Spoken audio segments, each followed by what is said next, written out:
신구약 성경은 모두 1189장입니다.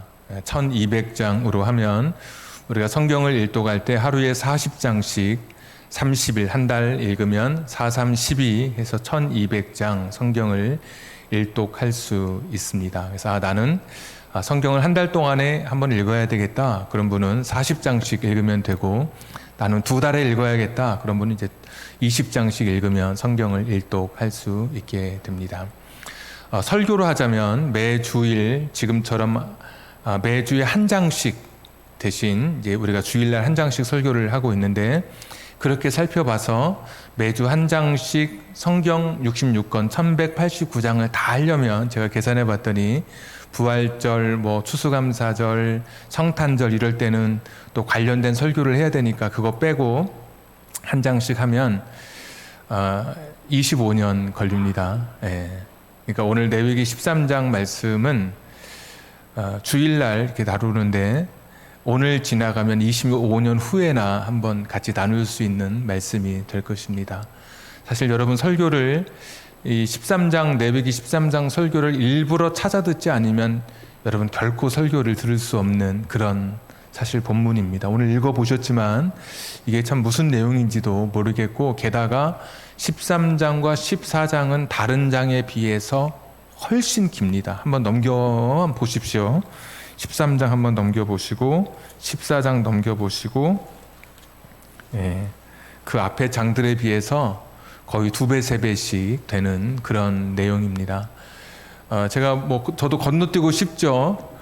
우리 이제 영상 수요일, 금요일도 같이 예배를 나누게 됐는데, 수요일은 이제 고린도전서, 금요일은 기적 시리즈, 또 예수님의 비유 시리즈에서 기적과 비유 이렇게 돌아가면서 하는데, 주일보다 훨씬 더 조회수가 많이 나옵니다. 그 말은 더 이렇게 말씀을 전하기도 편하고 은혜 받기에도 더 우리의 환경에 더 잘 적합한 아마 그런 말씀이죠. 기적도 필요하고 비유에 대한 예수님의 말씀도 깨닫고 싶고, 근데 오늘처럼 레위기 이런 말씀은 참 쉽지 않은 그런 것이죠. 그렇지만 말씀드렸던 것처럼 25년 후에나 한번 듣게 될 그런 설교, 어쩌면 오늘 내가 이 설교를 건너뛰면 다시는 못 들을 수 있는 그런 말씀이기 때문에 어렵지만 이 말씀을 여러분과 함께 나누게 됩니다. 13장, 14장의 이야기는 몸, 옷, 집에 관한 이야기입니다. 레위기 1장부터 10장까지 제사, 제사장을 통해서 종교적인 그런 의례, 제사에 하나님께서 굉장히 관심을 많이 두셨죠. 우리가 알고 있는 것처럼. 그런데 하나님은 그것만이 아니라 기도할 때도 말씀해 주셨지만 일상생활에도 관심을 갖고 계셔서 11장에는 어떤 음식을 먹을 거냐 말씀해 주시고, 12장의 지난주에는 산모가 아이를 출산하는 것에 관해서도 말씀해 주셨어요. 그리고 오늘 13장, 14장은 사람의 몸, 입는 옷, 살고 있는 집에 관해서도 하나님은 관심을 갖고 계시는 그런 분이시다.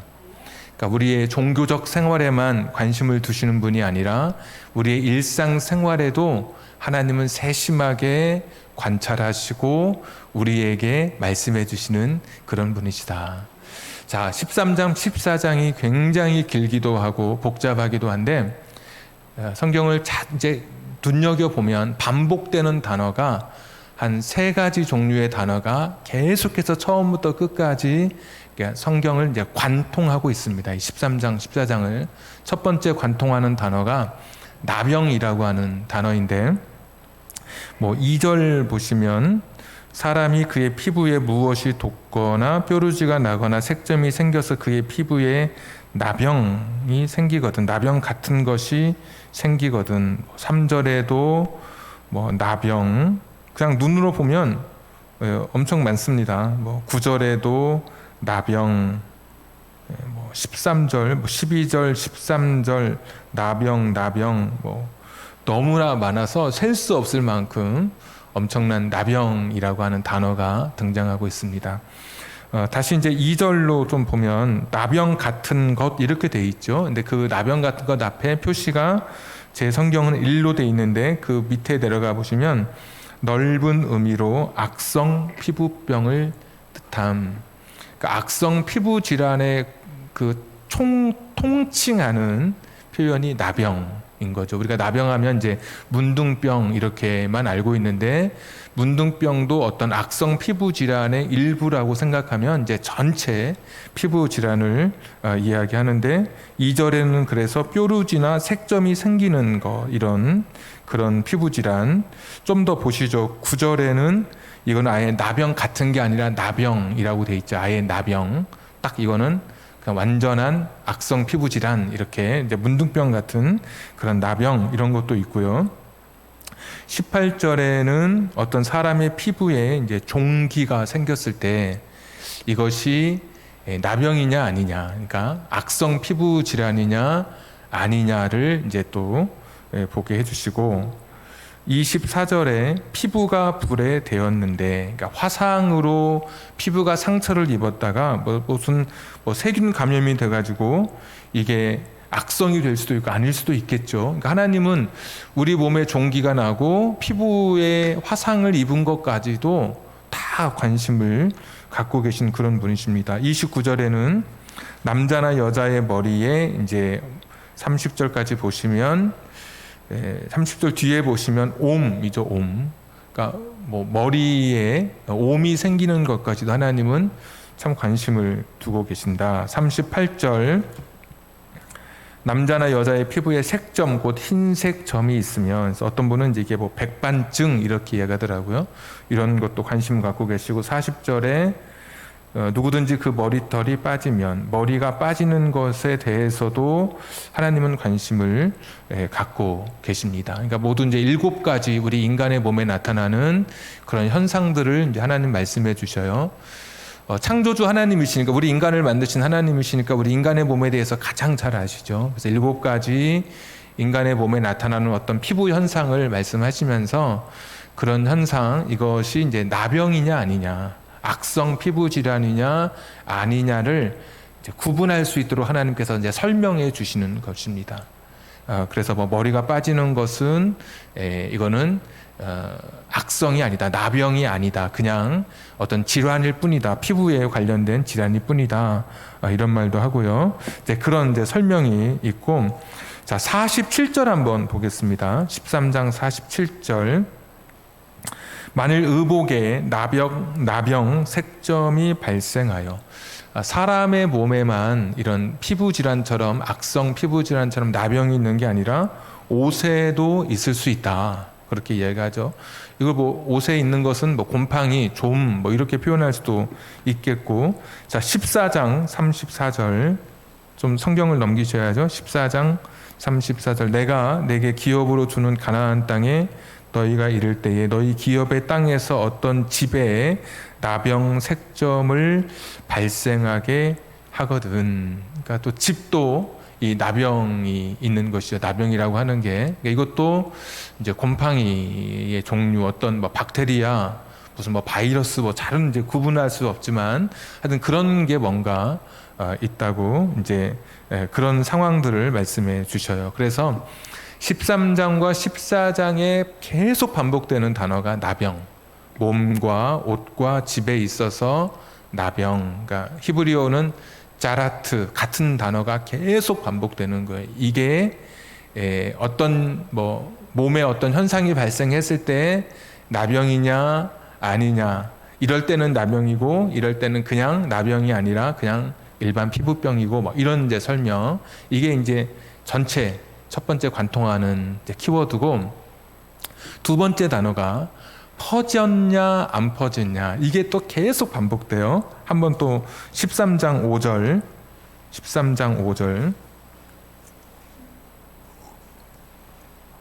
이렛만에 제사장이 그를 진찰할지니 그가 보기에 그 환부가 변하지 아니하고 병색이 피부에 퍼지지 아니하였으면. 그러니까 어떤 피부의 질환이 퍼지는 경우가 있고, 또 뭐 7절에도 그러나 그가 정결한지를 제사장에 보인 후에 병이 피부에 퍼지면, 이렇게 돼 있죠. 그러니까 퍼졌냐 안 퍼졌느냐, 안 퍼졌을 때는 어떻게, 퍼졌을 때는 또 어떻게, 이게 이제 굉장히 중요한 기준이죠. 그러니까 제사장에게 사람의 몸에 어떤 피부 질환이 있거나 또 옷에 또 집에 그런 나병, 악성 어떤 뭐가 생기면 제사장에게 이야기를 하는 거예요. 제사장이 그걸 보면서 관찰할 때 뭘 관찰하느냐, 퍼졌느냐 안 퍼졌느냐를 관찰하는 거예요. 이 기준은 뭐냐면 그러니까 전염이죠. 전염되느냐 안 되느냐. 그 당시 이제 집단 생활이기 때문에 전염이 안 되는 것은 몸의 상처, 몸의 피부 질환이 뭐 많다 할지라도 전혀 그것이 문제가 되지 않아요. 오히려 12절 보십시오. 13장 12절. 제사장이 보기에 나병이 그 피부에 크게 발생하였을 때 그 환자의 머리부터 발끝까지 퍼졌으면 13절 그가 진찰할 것이요 나병이 과연 그의 전신에 퍼졌으면 그 환자를 정하다 할지니 다 희어진 자인즉 정하다.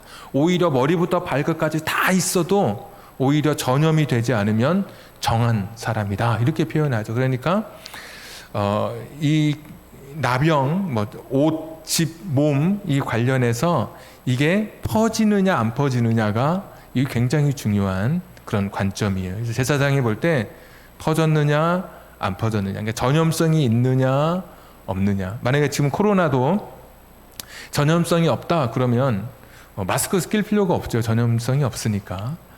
그런데 전염성이 있기 때문에 우리가 마스크를 착용하죠.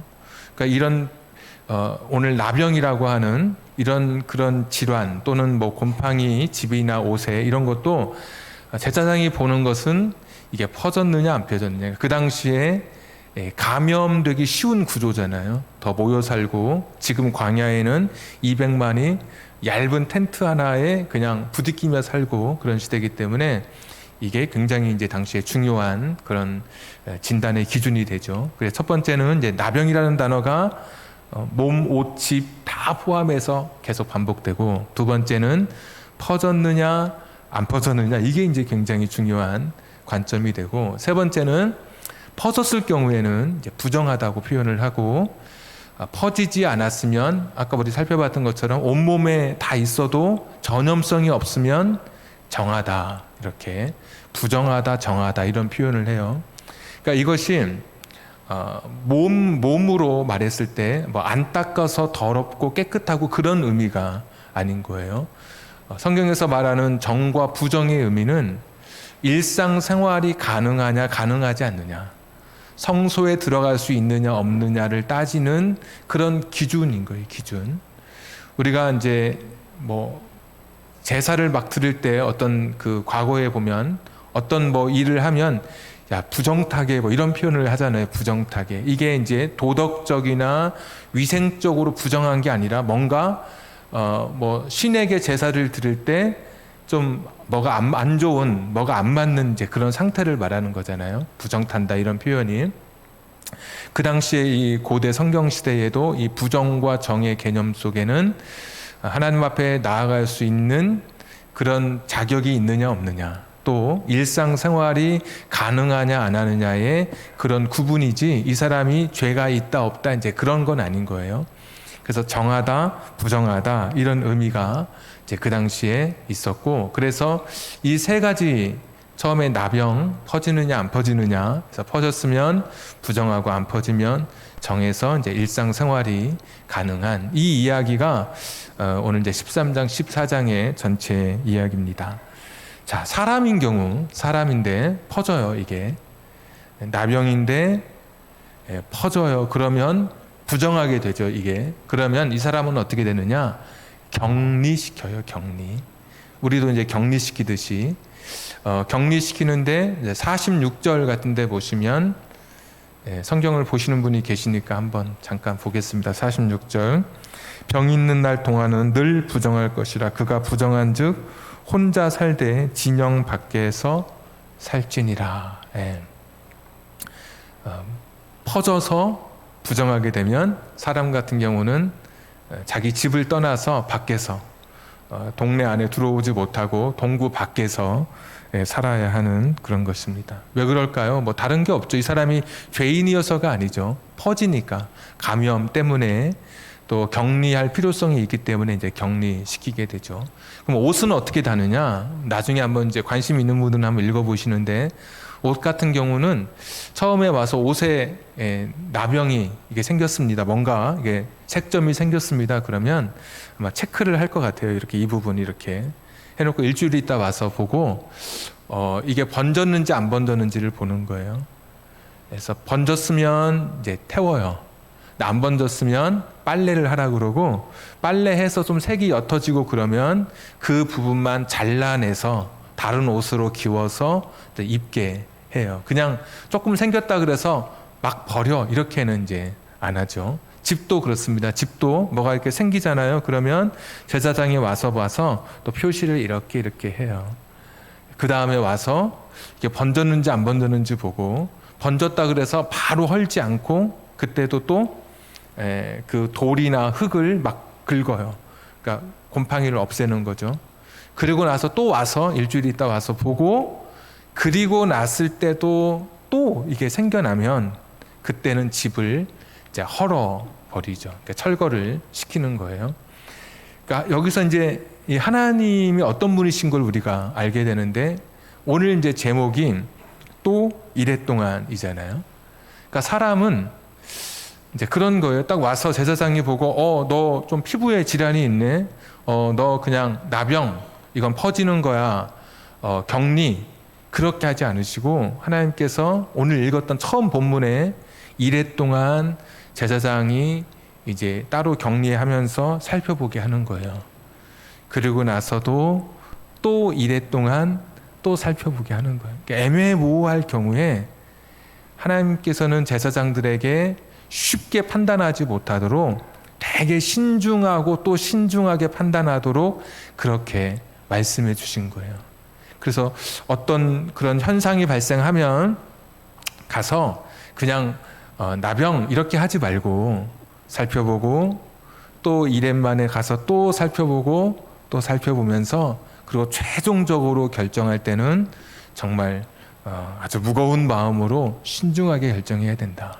옷도 그냥 좀스럽다 그래서 이거 태워 이런 게 아닌 것이죠. 옷도 할 수만 있으면 다시 기워서 입을 수 있도록 최대한 기회를 주고 시간을 또 주고, 집도 마찬가지. 내가 내 집을 지었는데 제사장이 와서 이거 별로네 헐어 이렇게 하지 못하도록 일단 긁게 하시고 거기 닦게 하시고, 그리고도 자꾸 생겨나면 이게 이제 온 동네 다 전염되니까 그래서 철거하도록.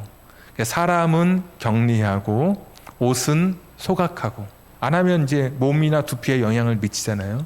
집도 영향을 미치죠. 그래서 가구도 다 빼게 하는데 집은 그래서 이제 철거하죠. 그래서 사람은 격리, 옷은 소각, 집은 이제 철거하는 이제 그런 과정 중에 하나님께서는 말씀의 제목처럼 아주 신중하게 이 일을 하고 계신 거예요.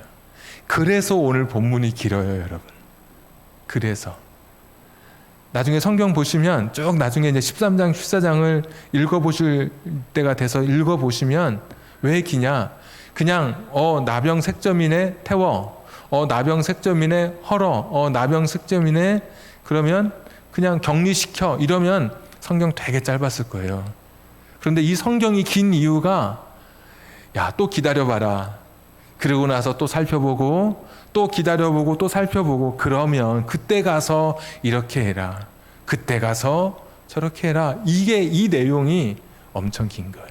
그러면 여기에 우리가 뭘 볼 수 있냐면 하나님의 마음이 느껴지는 거죠. 하나님의 마음이. 우리 인간은 판단하기를 너무 쉽게 해요. 너무 쉽게 판단하고 너무 쉽게 정죄하고 너무 쉽게 포기하고. 근데 하나님은 그런 분이 아니신 거예요. 하나님은 누군가를 쉽게 정죄하거나 누군가를 쉽게 포기하지 않는 그런 분이신 거예요. 할 수만 있으면 이 공동체를 떠나서 혼자 살아야 하는 그 사람의 슬픔과 그 아픔, 그가 처한 현실을 같이 아파하시고 같이 옆에서 느끼시는 그런 분이신 거예요. 그냥 격리시키면서 좋아하시는 그런 분이시 아닌 거예요. 그럴 것 같으면 인간 세상의 잣대처럼 그냥 쉽게 일을 처리할 수 있는데 하나님은 굉장히 길게 복잡하게 최대한 보호하시고 최대한 감싸주시고 최대한 그 누구도 억울하지 않도록, 그 누구도 피해가 가지 않도록, 정말 단 한 사람도 피해를 보지 않도록 하나님께서 신중하라고 말씀해 주셔요. 이게 하나님의 여기 담겨진 그런 마음을 우리가 보게 되는 거예요. 그래서 이 13장, 14장이 엄청 긴 만큼, 제가 설교할 때 엄청이라는 단어를 많이 쓰죠. 뭐 더 고급진 단어가 있겠지만 하여튼 엄청 긴 만큼 엄청 하나님의 세심함, 우리를 향한 하나님의 마음이 담겨져 있는 거예요. 죄로 인해서 질병과 죽음이 이 땅에 찾아왔어요. 죄 때문에 질병과 죽음을 보면서 늘 가슴 아픈 거예요. 하나님 자신도, 하나님께서도. 예수님께서 이 땅에 오셨을 때 하나님의 마음을 가장 잘 아시는 분이잖아요. 나사로가 죽었을 때 무덤가에 갔더니 여동생 둘은 이미 눈물바다가 됐고 그 동네 사람들이 다 나와서 울고 있는 거예요. 사랑하는 사람을 먼저 떠나보낸 그 멋진 그 청년의 죽음 앞에 울고 있는데, 성경에 보시면 예수님께서 비통히 여기시는 거예요. 죄가 이 땅에 찾아와서 사랑하는 사람을 먼저 떠나보내는 죽음, 질병, 예수님 너무 마음 아프신 거죠. 그래서 예수님의 십자가를 통해서 우리의 죄만 용서받은 게 아니라, 우리의 허물만 용서받은 게 아니라 우리의 질병까지도 대신 다 짊어지셨다, 이렇게 말씀해 주잖아요. 그러니까 하나님의 마음을 가장 잘 아시는 예수님이 이 땅에 오셔서 죽음을 보시면서 비통히 여기시는 거예요.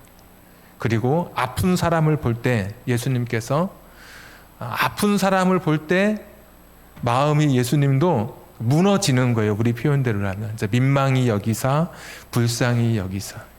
이게 하나님의 마음인 거예요.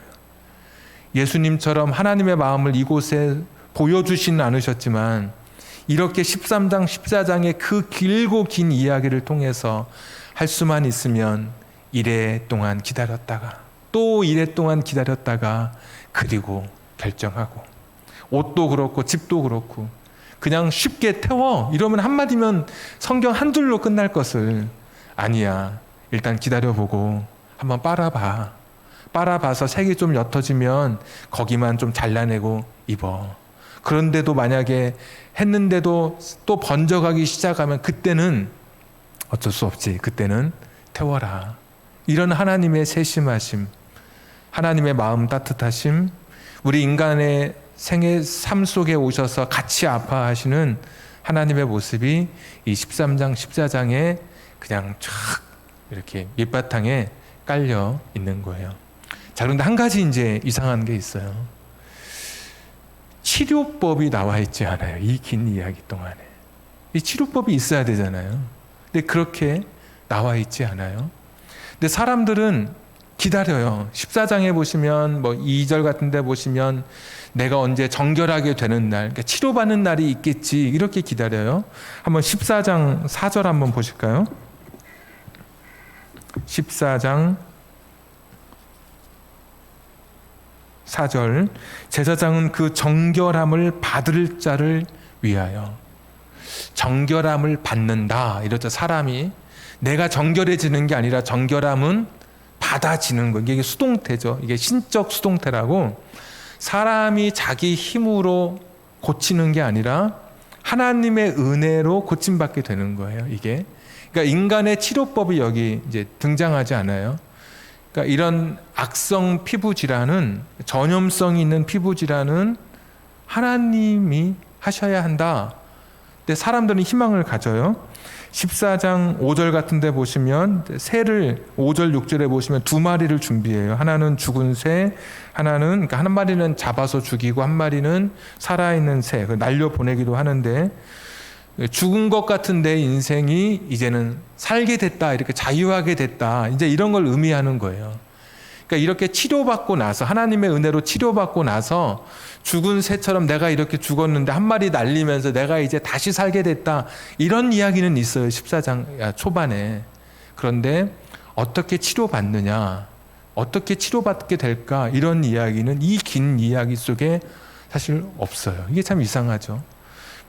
환부에 어떤 일이 생기면, 어떤 증상이 생기면 진단하고 격리시키고 소각시키고 철거하고 이런 이야기 있고, 그리고 깨끗함을 받게 되면, 하나님의 은혜로 깨끗함을 받게 되면 죽은 새 준비해서 너는 이렇게 죽었다가 산새를 날리면서 너는 이렇게 다시 살게 됐다고 하나님 앞에 감사해라. 이런 이제 그런 예식에 대한, 정결 예식에 대한 이런 이야기는 있는데 치료받는 게 없는 거예요. 그러니까 당연히 사람들은 하나님의 은혜를 구하게 되는 거죠. 인간의 방법으로 치료되는 게 아니고 이건 하나님이 하셔야 된다. 하나님이 도와주셔야 된다. 그러면서 사람들은 하나님의 은혜를 구하는 거예요. 그러면서 가졌던 그들이 사상이 뭐냐면, 메시아가 오시면 하나님의 완전한 사명을 맡으신, 하나님의 특별한 존재이신 메시아가 이 땅에 오시면 그분은 우리를 치료해 주신다. 그러니까 하나님 그분만이 치료해 주시는데 메시아 그분이 우리를 치료해 주신다. 사람은 고치지 못하고 하나님이 고치시고 메시아가 치료해 주실 거다. 이런 사상을 가지고, 그래서 메시아가 오기를 고대하는 거예요. 메시아라고 하는 존재는 이스라엘 사회에서 자신의 억울함이 풀어지는 거예요. 내 인생의 억울함이 풀어져. 그분이 오시면 막 힘 있는 사람한테 내가 짓눌렸는데 내가 막 소리도 못 냈는데 메시아가 오시면 힘 있는 사람을 탁 누르시고 내 억울함을 들어주시는 거예요. 우리 가정도 억울하잖아요. 누구한테 사기당하고, 근데 재판해도 다 재판정에서 다 뭐 묵살하고, 근데 메시아가 오시면 구분 재판을 다 곱게 해주시는 거예요. 나라의 억울함도 메시아가 오시면 풀린다고 생각했어요. 이 나라가 지금 이렇게 다른 나라에 속국이 되어 있지만 메시아가 오시면 우리는 다시 일어선다. 그래서 메시아가 오시면 모든 무너졌던 질서가 회복되고 부자연스러운 게 자연스럽게 이제 원래 자리로 돌아온다. 이게 이제 메시아가 오셔서 하시는 일이라고 생각한 거예요. 그러니까 메시아를 사람들이 기다렸어요. 세례 요한도 메시아를 기다렸어요. 우리 성경 한번 띄워주시면 세례 요한이 예수님께 사람을 이제 보내면서 이렇게 말합니다.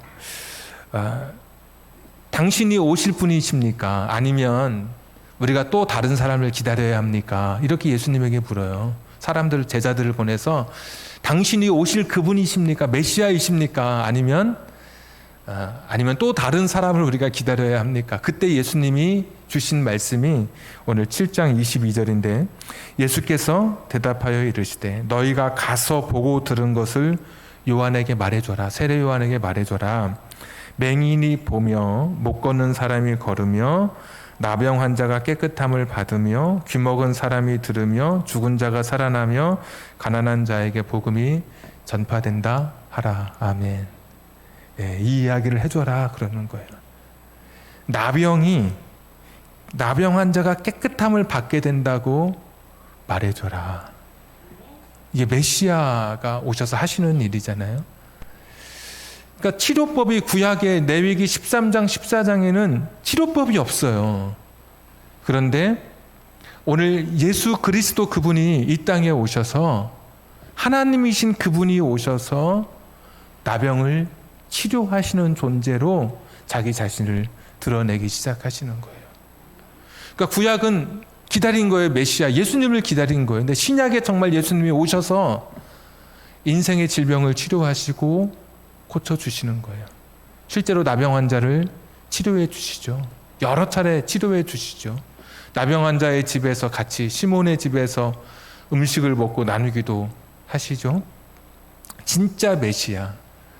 레위기 13장 14장에서 하나님의 계시가 완전히 보여지지 않았는데, 하나님의 계획이 완전히 드러나지 않은 채 약간 희미하게 정결하게 되는 날이 이르거든, 너희가 고침 받거든, 하나님의 은혜로 너희가 병이 치료되거든, 이랬던 희미했던 그런 이야기가 예수 그리스도가 이 땅에 오심으로 계시의 완성이신 하나님의 구원 계획의 전부를 보여주신 예수님이 이 땅에 오시면서 그게 확실하게 보여지는 거예요. 예수님이 오셔서 이 땅의 사람들을 고쳐 주셨어요. 나병을 치료해 주셨어요. 구약의 제사장은 어떤 존재입니까? 너 부정하다, 정하다, 판단하는 그런 존재예요. 그런데 신약의 진짜 제사장이신 대제사장이신 예수님은 판단하고 그렇게 정하다, 부정하다, 그렇게 판정 내리시는 그런 존재를 뛰어넘어 그분은 오셔서 인간의 부정함을 정하게 하시고 인간의 죄를 용서해 주시는 진짜 하나님이신 거예요. 구약의 제사장은 딱 거기까지인 거예요.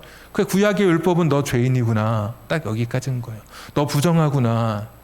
신약의 진짜 하나님이신 대제사장 예수님은 야, 너 죄인이구나. 사람들 돌 던지려고 할 때 죄 없는 자가 돌로 치라고 하시며 그를 용서해 주시는 그런 분이신 거예요. 밖에서 격리된 채 유대인과 사마리아인이 섞여서 10명이 함께 살아가던 섞일 수 없는 사람들인데 아프니까 같이 섞여 있던 그 유대인과 사마리아인이 같이 섞여 있어서 살던 그런 사람들에게도 치료해 주시면서 다시 집으로 돌아갈 수 있도록 회복시켜 주시는 분이 예수님이신 거예요. 그러니까 레위기에서 다 하나님께서 그림자처럼 우리에게 보여주셨던 하나님의 사랑, 함께 아파하시고 함께 눈물 흘리셨던 그 사랑을 예수님께서 이 땅에 다 보여주신 거예요.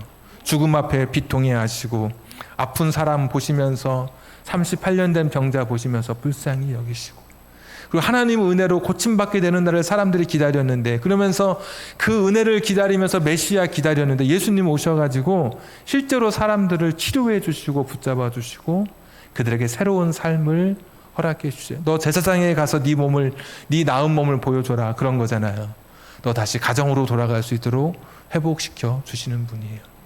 그러니까 세상은 여전히 정죄하고 세상은 판단이 난무하는 세상이에요. 그러나 예수 그리스도는 감싸주시고 용서해 주시고 새 힘을 주셔요. 오늘도 인생을 살면서 어떤 분은 내 인생은 참 짜라트, 내 인생은 참 틀렸다. 내 인생은 왜 이렇게 기구하냐.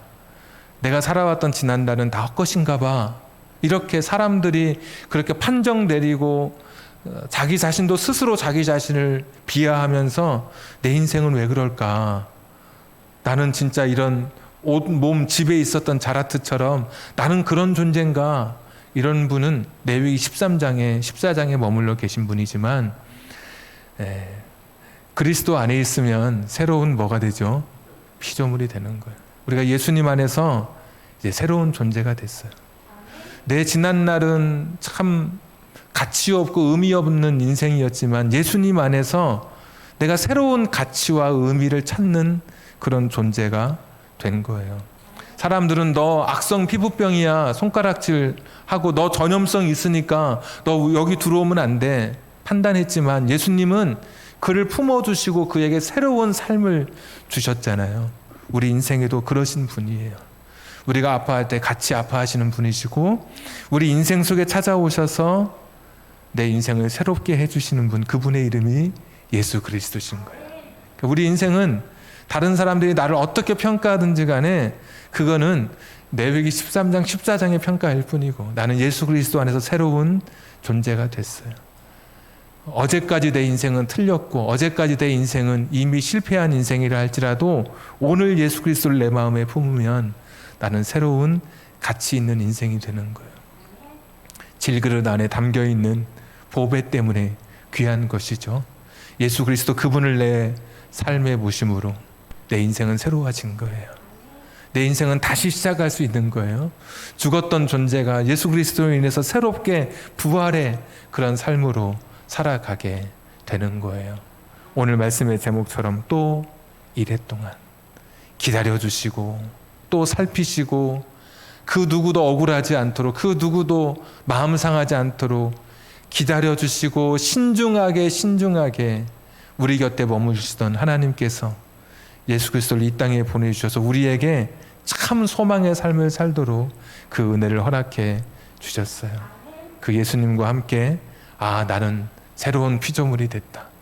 누구의 평가, 누구의 그런 판정에 의해서 내 삶이 좌우되는 것이 아니라 예수님 안에서 새로운 삶이 되었음을 시작하고 예수 그리스도 안에서 새로운 인생으로 여러분의 삶이, 은혜의 삶이 펼쳐지기를, 축제의 삶이 펼쳐지기를 주님의 이름으로 축복합니다. 우리 찬송 같이 찬양하겠습니다.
짜라트라고 판단할 때도 하나님께서는 신중하고 또 신중하라고 말씀해 주셨습니다. 여기에 하나님의 마음이 있는 것이죠. 누군가 아플 때 같이 아파하시는 하나님이십니다. 여러분 아플 때 같이 마음 아파하시는 하나님, 그분이 우리의 하나님이십니다. 사람들은 판정을 받으면 끝이라고 생각했지만 대제사장 예수이신 그분은 판단받은 그것을 고치시고 새롭게 하시는 그런 분이셨습니다. 여러분의 인생 속에 슬픔이 있고 눈물이 있습니까? 여러분의 마음을 헤아리시는 하나님이 계십니다. 그리고 예수님이 계십니다. 내 인생을 새롭게 하시는 그분이십니다. 사람들은 너 다 끝났어, 네 인생은 실패한 인생이야. 예수님은 그렇지 않으셔요. 요한복음 8장에 가늠하다 잡힌 여인, 세리와 창기들, 실패한 베드로, 38년 된 병자, 12의 혈루증, 바디메오 같은 사람, 다시 시작할 수 있도록 은혜를 주시고 붙잡아 주셨던 그런 분이십니다. 예수 안에서 다시 시작하게 됩니다. 새로운 피조물입니다. 아무리 절망하고 지쳐 있어도 그 주님 붙들고 다시 일어설 수 있는 우리들의 생애가 되기를 원합니다. 우리 같이 한번 기도하겠습니다. 다 같이 기도합니다.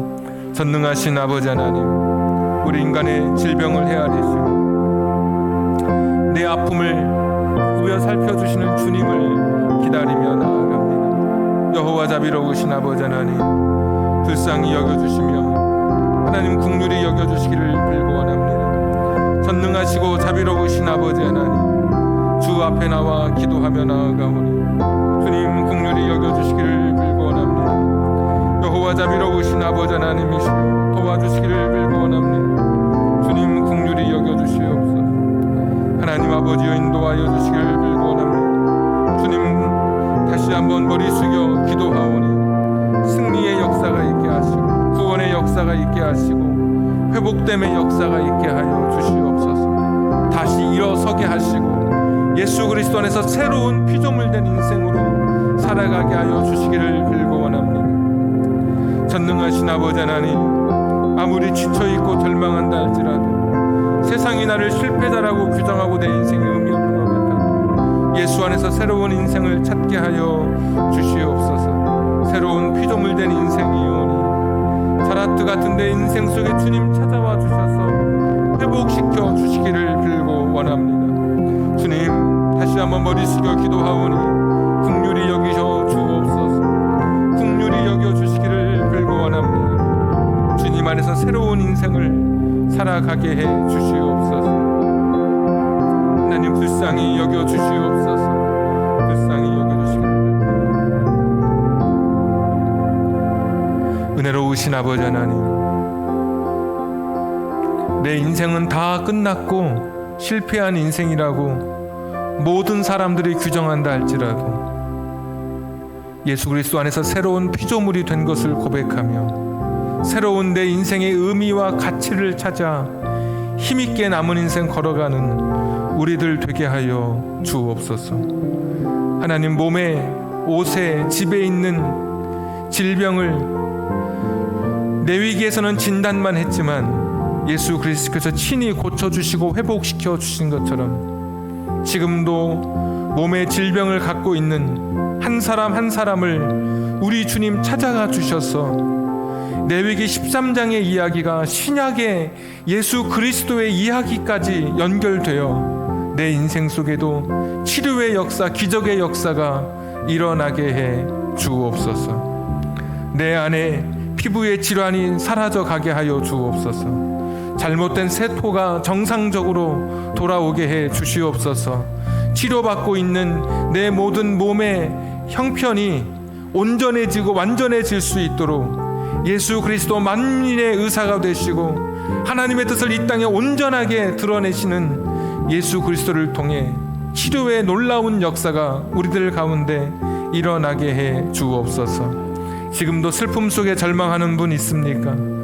누군가가 집을 떠날 때, 격리당할 때 그 아픔을 아시기에 주저하고 또 주저하셨던 하나님처럼 지금도 내 눈물, 내 아픔을 내 곁에 서서 함께 아파하시는 하나님이심을 알고 그 하나님 위로받으며 어려운 때를 이겨가게 해 주옵소서.